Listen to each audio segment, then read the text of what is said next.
based on what I know, I don't have any reason to believe that any member of our agency knew there was an active shooter. Peterson, not only did he not go in, but he never got on the radio and advised this agency there was an active shooter. I believe that there's one instance that you'll see in some of the video where a deputy, and I can go through and find his name, but... So just to help out on this, because you're going to get information, you can't get bogged down in this, but okay. Peterson is standing at the east door of the 1200 building. He says there's shots fired, and he puts it out over channel 8A that there are shots fired.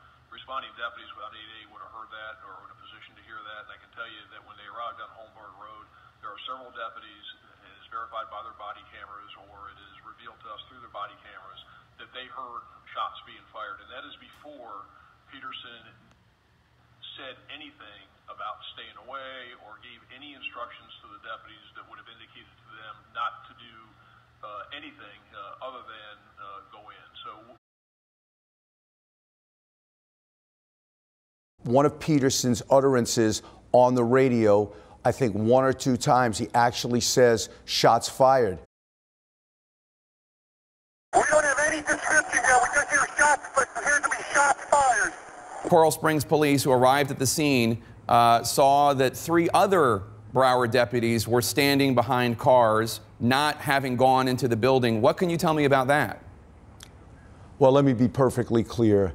Our investigation to this point shows that during this horrific attack, while this killer was inside the school, there was only one law enforcement person, period, and that was former Deputy Scott Peterson. Tango 2, I hear shots fired by the football field. Shots fired by the football field. 17 Yankee 4, we definitely have shots being fired.